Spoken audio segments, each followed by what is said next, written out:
Why stop trying? Well, it worked for them, so I'll take the win. Well, they got the hot lights on today.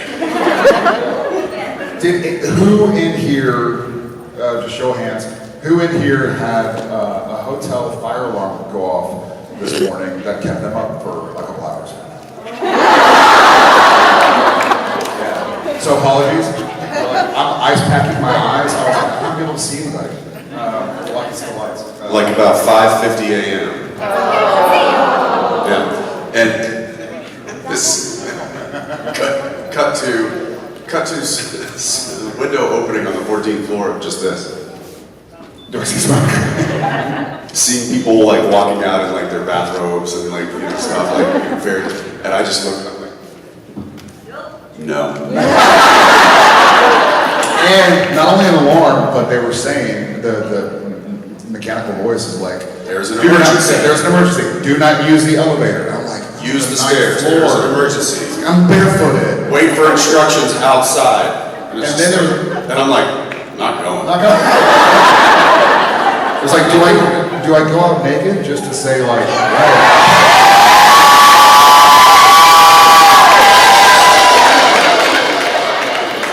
But then we started texting each other. Are you going? No. You going? No, I don't think so. It's like a game of chicken. And then I laid in bed and I was like, well, I need to go back to bed. But what if it is an emergency? But if it is an emergency, they didn't say fire, they just said emergency. So I was like, if it's a fire, I need to get the hell out of here. But what if it's like a crazy dude with a knife in the lobby? And then I'm gonna walk downstairs barefooted in my underwear, like, oh shit. Run back upstairs. So I had I'm like, look, it's a new building. It's funny enough, it was the building that I lived in during the boys last season. They have like a residence side of this hotel, so I was like, it's all concrete. I don't smell any smoke on this floor. I stuck my head out the door, in the hallway. I was like, I don't smell anything. I was like, it's all concrete. I don't feel warm. Chances are, if there is a fire, it's on a different floor. It's probably not gonna. I think I'm okay. So I lay back down in bed and I'm like, what if it's a bomb?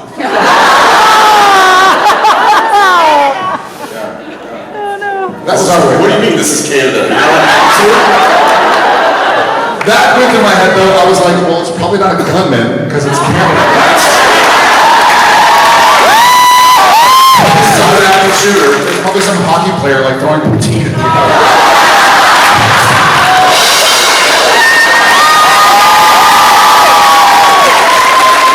I'll give you that one.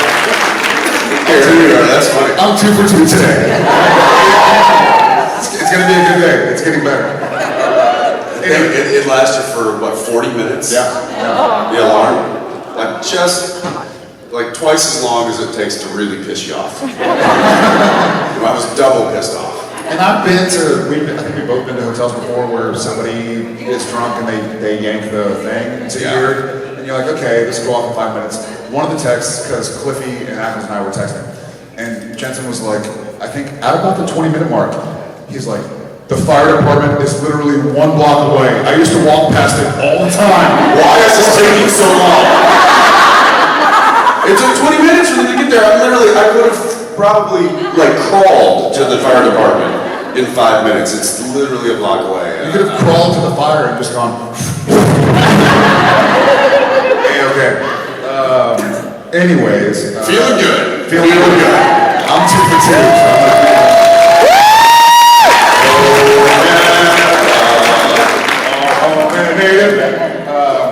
All right, I'm gonna start out. Who? There you go. I saw your hand. Yes, ma'am.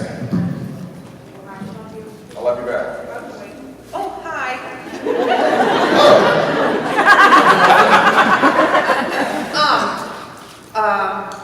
Okay. Thank you for your question. 3 for 3. This was, We should dial the comedy down this morning. we kind of thought that at the end, Jesse, the Antichrist, should have like showed up and took care of Chuck because he's the Antichrist, come back from Australia and surfing and, and now he ends up as gunpowder? I was gonna say, he's a little busy being my sidekick. I also threw a shoe at him when he was 7 years old. So his dad's like, you're not going back to Superman. Yeah, those guys are crazy. Is that what it was? It was like, where's Jesse? He's being gunpowder. I think there are a few, like, whatever happened to Adam? Yeah. Well, he came back.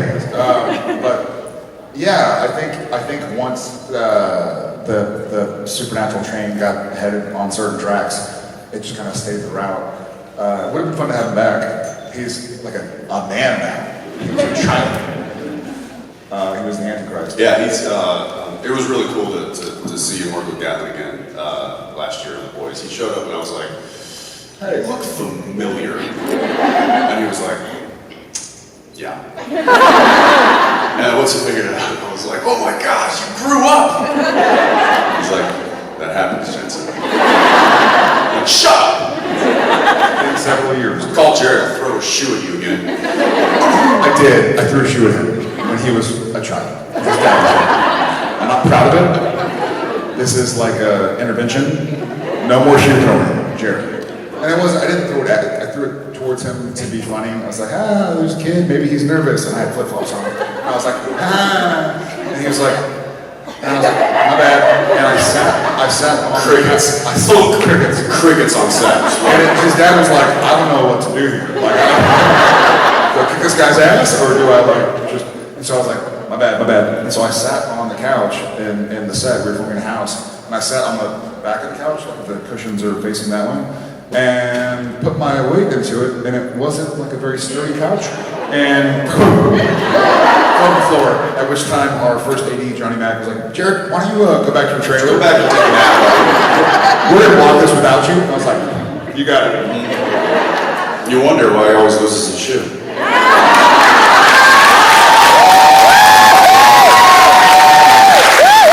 One for one. 3 for 3, man. All right. Thank you. Yes, sir, in the back. Yeah. You with the mask. 4 for 4! Chill out. I'm totally beating you right now. Thank you. So with the show running for 15 years, and there was a lot of serious storylines, a lot of lighter storylines, as the two main actors who were involved in pretty much everything, I was wondering, was there ever a time where you picked up a script and you're reading either a plot point or even a larger story arc, and you kind of said to yourself, really? This is what we're doing? Like, this is kind of ridiculous, but like, okay. Yes, 327 times. Picked up a script and said like, wait, we're gonna do What are we doing? Why are we doing? The first thing that came to my mind is after season 5 ended and then Sarah Gamble took over the show, we were all, I'm sure y'all were as well, going like, what the hell do we do now? And so I was in LA for some reason and I was like, hey Sarah, like I'd love to come by. I was gonna bring her a bottle of wine and whatever, a note, congratulations on being the showrunner. Because she had started out as one of a pair of writers, Rael Tucker and Sarah Gamble. They would like write a supernatural script and send it in to Kripke. He'd be like, I like it, I'm gonna use it. And so then she became the showrunner and I was like, that's a really cool story. And she's super talented. And so I went and we shot the shit, talked about family and life and this and that. And I was like, so, season 6, like I'm sure you're kind of breaking it right now and you in the writer's room or trying to figure out what we're doing. What are we doing? And she's my boss at this point in time. And so she's like, well, it's kind of cool, kind of crazy, kind of cool. And I was like, okay. And she goes, Sam comes back. Obviously, we kind of see him standing outside. And you come back, but you're soulless. And I was like, oh, cool. Sounds great, man. Like, what the fuck does that mean? So I just kind of went into my head of like, I've done some crazy stuff between seasons 1 and 5. And I was like, I have no idea how to play soulless. I didn't know where to begin. But then luckily, because I'd had that conversation with her, I had like 2 or 3 months to try and figure out what I was going to do. But certainly that was like a mic drop record skip moment. Like, soulless? Like, what does the soul do? Like, how do I do that? So that for me was a standout for sure. Yeah, we got a lot of those kind of like WTF moments reading these scripts, and but again, I think that's one thing that Supernatural did very well was we took risks. We swung for the fences a lot, and it's a testament to you guys for staying with us when we did that. And I think Kripke said it a long time ago. You know the phrase "jumping the shark." Yeah. Kripke goes, "It's not jumping the shark if you never come down." And I don't think we ever came down. We just kept going. And,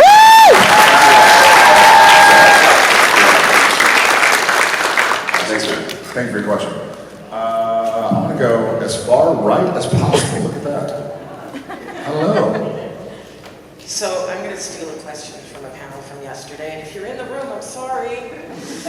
Somebody asked Rich, Rob, and Matt yesterday, with the number of special effects that were involved with the 15 seasons, is there ever a special effect that you were told one thing and then all of a sudden it aired and it was like, that's not what I pictured? That was me. What was it? That was me. Right? Well, thank you both for your questions. Sorry. That's okay. You footnoted properly. Well, let me ask you this, because nothing is really coming to mind, and I'll tell you why. Because there was very, very, very little fat on the scripts and making this show. It was so streamlined, and so everything that we shot made it into the show. Everything that was planned generally happened. It was very rare that there would be some left field thing that would occur in the final product that we weren't at least made aware of, or it wasn't in the script. That being said, did they give an answer yesterday that was specific? If I remember, I think it was Rob mentioning God bringing Kevin back up to heaven. That was something where he said he wasn't sure where people had to look. Oh yeah, That's that was sort of- constant. yeah. There was something. I'm laughing because I can remember him doing it. There was sometimes we had to do things where like Sam or Dean were seeing Dean or Sam differently, and the only way to do that, there's a scene, and I think it's season 8. I think I'm going through the trials and I'm having hallucinations, and so Jensen had to come in as Dean and be like, "Hey Sam, time to go." And then, for the sake of visual effects, make like, and it's just odd. I think it's in the blooper reel. I think it's in the blooper reel. It is. It's in the blooper reel because they were gonna take it and like shake the camera and add like distortions. So Sam's like, "What am I saying?" But those were always, and then the vampire fans, those sucked up because they would fit you for like mouth guards, top and bottom. But they were pretty rigid. So anybody, any stuntman or woman, any actor or actress, if you had to play a vampire, the inside of your mouth was all cut up afterwards because you're kind of like sitting there, there's Also giant, just drool. yeah. Like you couldn't really like close your lips and stuff. So He drools anyways, so that was fine. It's a problem. But yeah, like So you're getting cut, and then you have to do a shot where you reveal your fangs, and you're like, well, it's pretty obvious I have something in my mouth because you look like this. You're like, hey, can you like not make it so obvious that you have fangs in your mouth? And you're like, no, I've got like 2 mouth guards in, but then you'd have to go like, so it just felt weird because the whole time, especially playing Sam and Dean together and scenes with each other, we were just kind of coexisting. It was like working. And then they're like, hey, will you make a really weird face for about 5 or 10 seconds? Like, what? Can I do what? And then sure enough, it did make the gag real. this isn't really a visual effects thing, but there were a lot of moments when really serious moments like Jared's talking about, and like somebody's got their teeth in it, and it's just like drool that comes in. It kind of takes you out of the moment. And one in particular that I remember vividly is I think it was in My Time of Dying when Lindsay McKeon, who played the Rebirth, when she went to like You couldn't see through the first several seasons. You couldn't see through the yellow contacts. contacts. She had contacts and like literally couldn't see. And so when she went to like bring me back to life and put her hand on my head, she did this.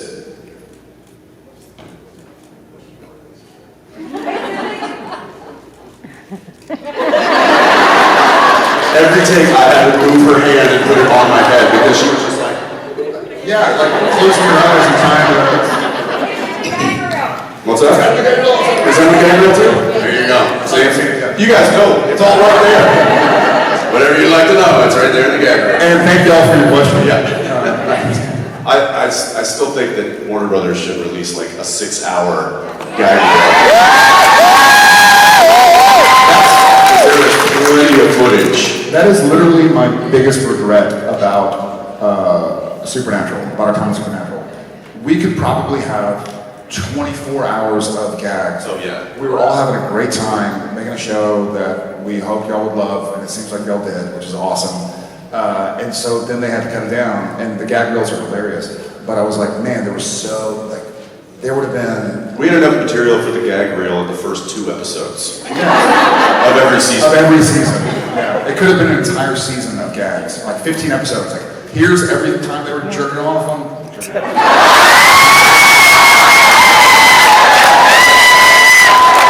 Jerking around. And that's on the gag reel.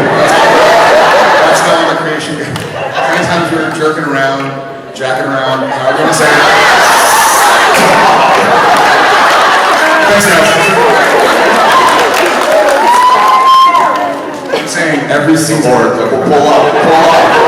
We're gonna die. Pull up. Every season could have had a hour-long episode and an hour-long episode. I'm gonna be more careful with my words now. Why did they do that? They could have literally added a whole. Yeah. I watched every episode. Okay. So it would have been the highest rated episode of the season. Anyway. Okay. What about her question? Can you ask her question? No, that was her question. I know, but maybe she can ask her question. She asked her. Again, it's been fun. Fire alarm. Right here in the center. Yes. You have your hand up.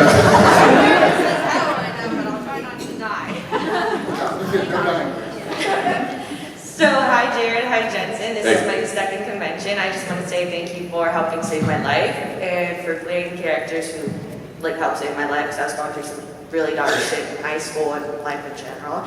So, you guys can call me a pain in the ass, but Jensen, who do you think would win in a combat fight between your new character, Sheriff Bo and Big Sky, Dean, Soldier Boy, Michael Dean, or Demon Dean? I played all those people? And then, Jared, who would you think would win in a fight between Sam and Cordell Walker? Oh. I'm gonna go first because I got a lot of people. I gotta be honest, Sam would kick his ass. I love Cordell Walker, but he's a bit of a softie. And he's got kids, and he's like, hey, can we just let's have a beer or How something? we get along? Sam's like, dude, I killed Lucifer. Like, what are you gonna do to me? And Sam had longer hair. And was younger, had demon powers, was about 20 pounds Yeah, heavier. one for basically. Yeah. It was all downhill after Sam. Man. Well, I think we could take any mortal version of character out because Bo, bye. Dean, sorry pal. You already died, man. Yeah. Now you're talking Demon Dean? No. See, now you're talking not superpowers. You're talking about supernatural powers. And so I think Soldier Boy is out because he's just a tough guy with a really bad attitude. Demon Dean probably, But great hair. would be next to Great mine. glutes.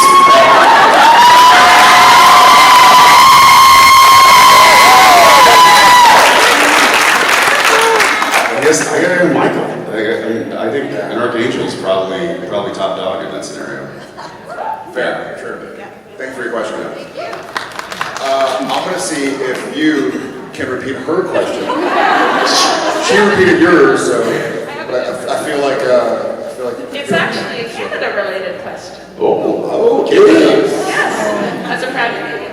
I'm very curious to know, as boys growing up in Texas, what your impressions or like learning about Canada was like when you were young. I'm always curious, what international people think of. Yeah, like what international people like either learn about it, hear about Canada, or think about it. And was there anything that really surprised you when you first started living and working here? before I'd ever gone to Canada was that it was a lot like America. They're just a little nicer. And they're more bears. And mooses. Moosies.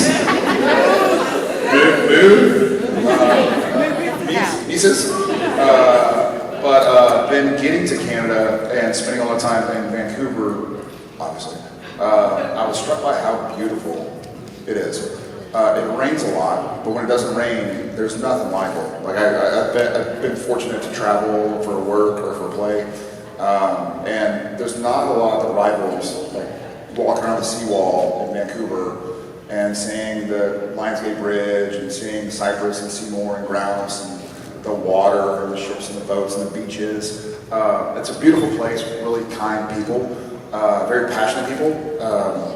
I've never heard more about hockey in my life. I'm sure I never will. But yeah, it was a distinct honor and pleasure to consider Canada a second home for so long.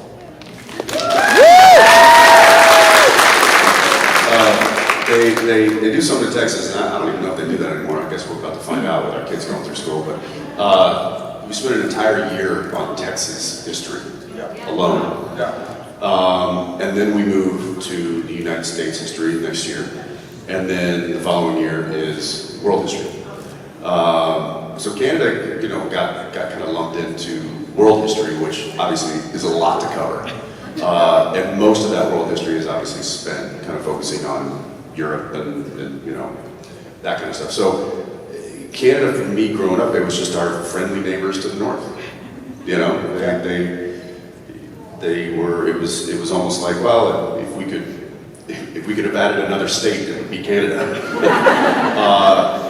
But also, when I got here, just geography-wise, it kind of struck me interesting in that, and I might get the percentage slightly wrong, but like 90% of all Canadians live right on the border of the United States. Within 50 miles, right? So I was like, I mean, Canada's huge. But no one lives up there. Because why would you?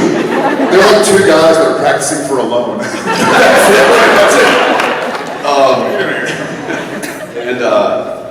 And then also, I think a large percentage of that percentage lives below the northern border. So, like, if you're looking at a map, the northern border of the United States, most of the United States, is actually above where most Canadians live. Yeah. Right? Really? Because it's down over here where we are in Ontario, and the majority of the population in Canada is here because this is the biggest city. So I found the geography of that all very, very fascinating. And then also the people. I've got lifelong friends that are Canadians now. And I'm not talking about Cliff, because Cliff is bad. You can't hear anything. But this has been. I think Jared and I can certainly consider this a second home. Yeah. And my only complaint about working for so long in Vancouver, but in Canada, was that it wasn't my home. That was the only complaint. I was like, but what a great second home. Yeah. So. I will say that I had spent time in Toronto on the Academy Award-winning Olsen Twin movie that I did. We've all seen it. It's okay. Science Academy. Yeah, Science Academy. But I had never been to the West Coast. But I knew that Canadians, had met a very large amount of very kind Canadians. Then, in the first 2 weeks of shooting Supernatural in Vancouver, my car got broken into and all my change and my tennis racket got stolen. And then he and I got jumped. And I was like, this place is supposed to have nice people. What's going on here? It's probably some hockey players or something. Yes. What's it? Newfie. Newfie. We had a Newfie work on our show. His name was Steve Martin. He was the nicest person on the planet. Remember Steve Martin? Steve Martin? Yeah, Steve Martin. The banjo player, comedian Steve Martin? No, Steve Martin, our Newfie. He was a PA. Oh, yeah. Yes, yes. Nicest guy on the planet. I think he moved back to Newfoundland. I love going to Newfoundland. The Maritimes, Labrador. What about Labrador? Yes, I like dogs. That's still have that, right? Retrievers. What do you call retrievers here? Like Ontario retriever? Have you ever seen Jim Gaffigan's bit about Newfoundland and the time zones? He's like, all right, just a little bit of housekeeping here. Newfoundland, the time zone. Do you want to be East Coast or do you want to be what's the next one? It's, yeah, and they're like half hour. They're a half hour different, right? Yeah. Yeah, it's not an hour different, and a half hour. That's a pretty boss move. They're like, really? A half hour? Yeah. Hour and a half. Okay. Well, but just on a half hour, as opposed to, I find that We fascinating. like 22 minutes ahead of New York, please. Anyway, if you haven't seen that Gaffigan clip about Canada, it's pretty great. All right, it's you. I think it's the last. Is it? All right, I think last question. Last question. What do we've been over this way. How about all the way with the boys t-shirt?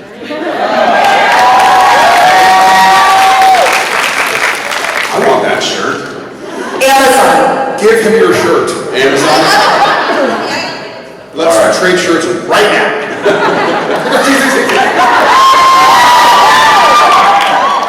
Okay, so my question is actually related to the boys. Cool. Now, if you could be any character besides Soldier Boy, meaning a soup or one of the boys, who would you want to be and why?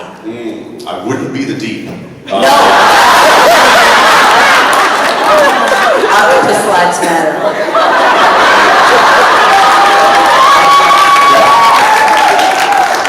What'd you say on this one? Octopus Lives Matter. Octopus Lives Matter, yes.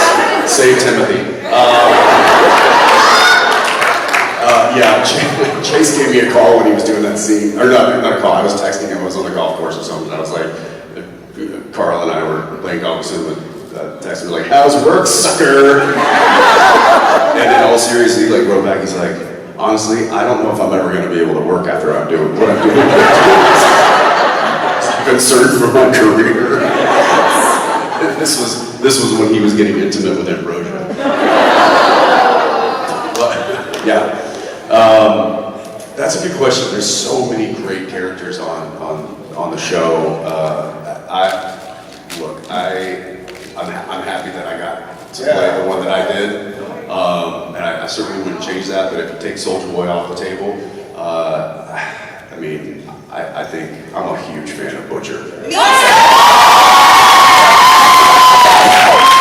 also feel like he is the extreme version of Dean Winchester. Yeah. He's how Kripke wanted to write Dean, but never got to.